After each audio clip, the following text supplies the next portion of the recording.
Quedaban solo 6 horas, 360 minutos. El tiempo se desangraba, gota a gota, hacia un punto de no retorno. Leonardo Salgado, el visionario, el estratega, el hombre que lo tenía todo, lo sabía. Era su momento. El megacontrato que solidificaría su imperio yacía sobre su escritorio de cristal, esperando su firma. Pero por primera vez en años, el tic-tac del reloj no era un motor de adrenalina, sino el eco de una verdad incómoda que se negaba a silenciar. Un susurro helado en la cúspide de su triunfo. Leonardo Salgado era la personificación del éxito. Vestido con trajes que parecían esculpidos para él, cada cabello en su sitio, gafas de montura fina que acentuaban una mirada aguda y calculadora.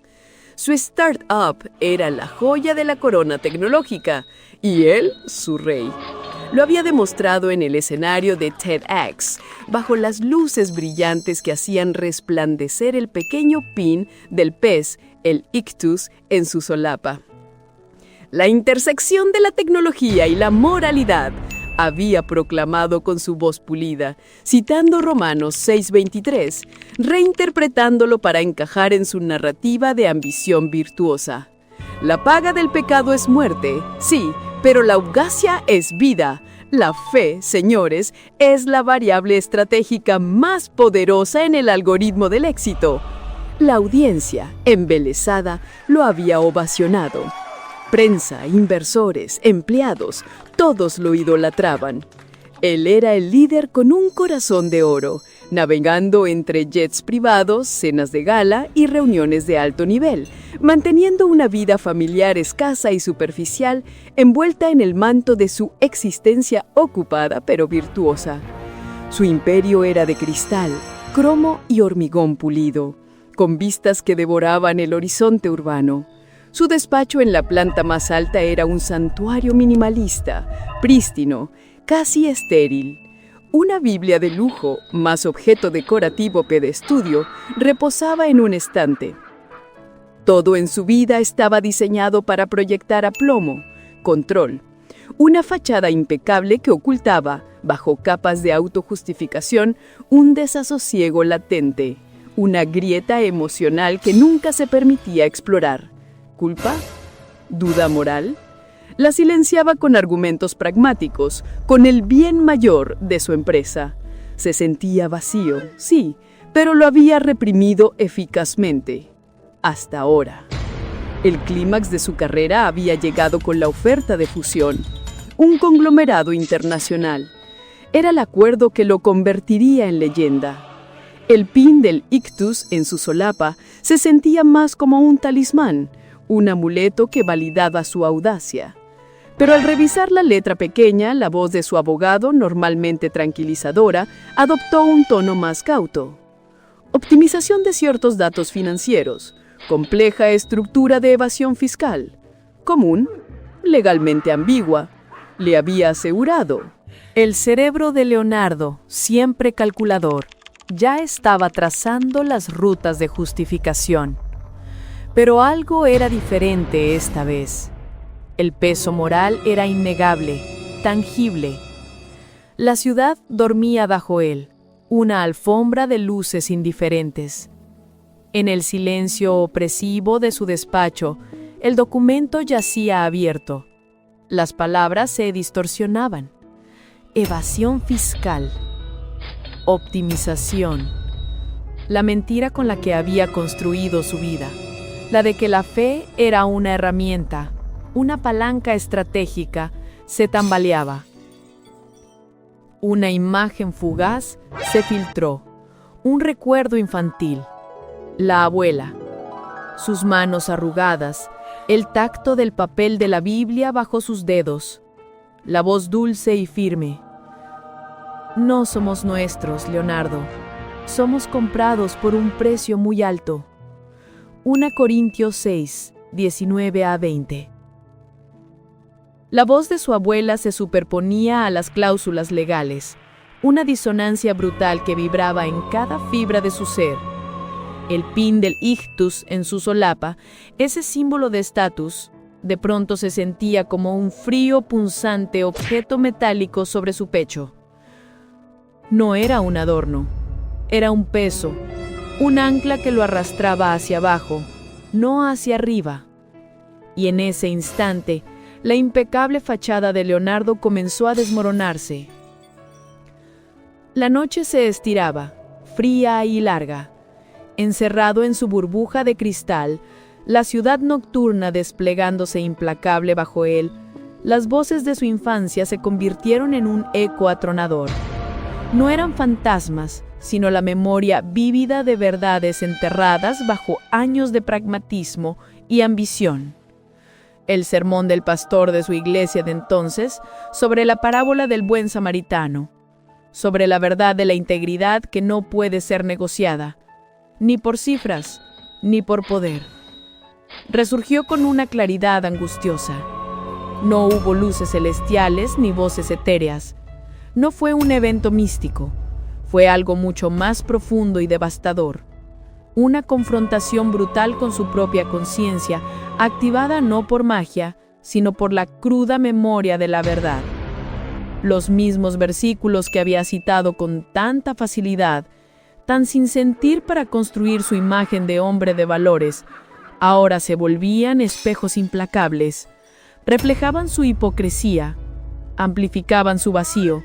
El eco implacable de la verdad malversada lo rodeaba. Una sinfonía de reproches internos. Cada vez que citó la Biblia como marketing, cada vez que puso el ictus para ganar confianza, esas acciones se repetían en su mente como un juicio ineludible. El pin en su solapa, antes un símbolo calculado de su astuta fe, ahora irradiaba una frialdad opresiva, un peso insoportable que despojaba el símbolo de cualquier vestigio de su antigua utilidad.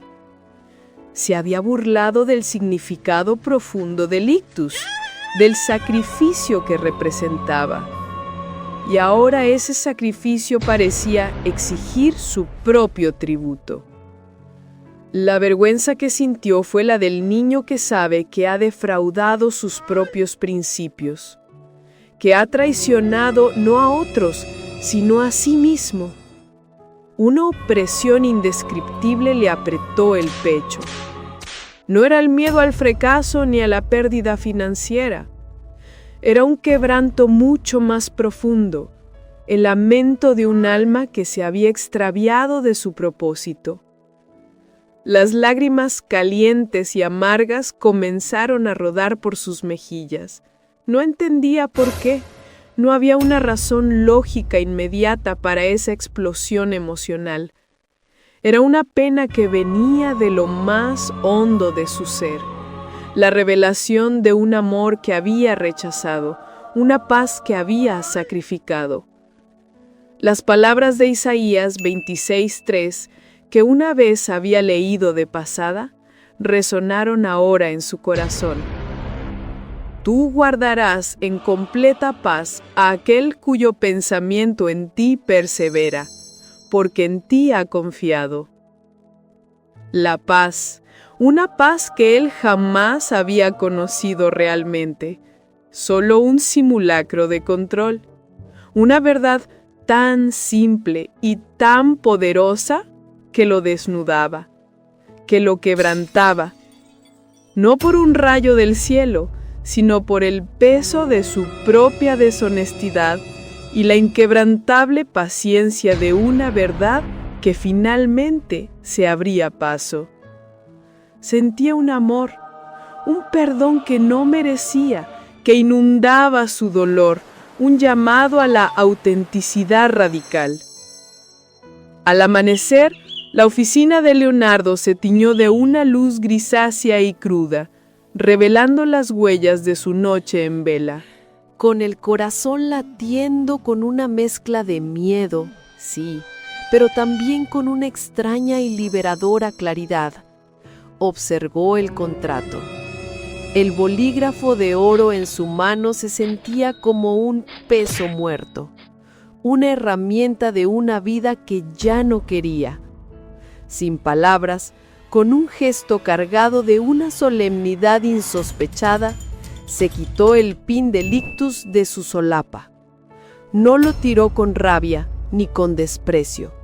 Lo depositó con reverencia, casi con tristeza, sobre la mesa de cristal.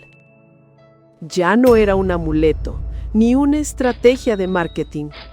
Ahora era un testigo silencioso, un símbolo de su caída, de su vacía pretensión, y quizás un símbolo de su iniciente despertar.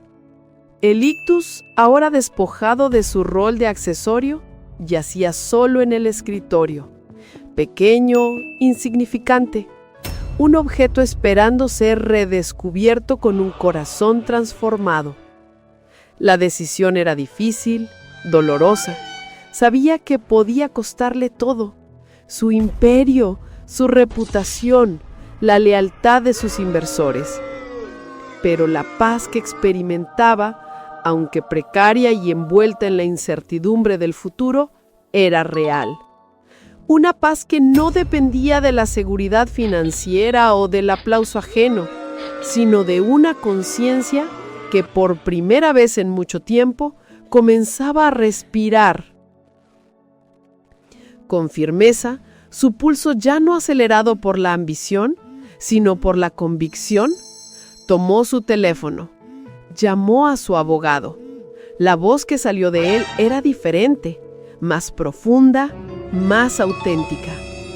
Notificó la cancelación del acuerdo. Habría consecuencias, sin duda. La furia de los inversores, el posible derrumbe de su sueño, la exposición pública, la crítica. Pero por primera vez en mucho tiempo, Leonardo sintió una conexión genuina consigo mismo, una rendición a una verdad que iba más allá de los números, de las ganancias, de las fachadas. La verdadera bendición no residía en la acumulación de riquezas o poder, sino en la paz de una conciencia limpia, en el testimonio de una vida que, quizás ahora, comenzaría a alinearse con principios eternos. No había garantía de que sus problemas externos se arreglarían, pero la paz de su interior ya no estaba a la venta. Esa era la promesa. Esa era la auténtica fe. La historia de Leonardo es un espejo, un reflejo de las batallas que todos libramos entre el mundo y nuestra conciencia, entre la fachada y la verdad. ¿Alguna vez has usado tu fe como una herramienta?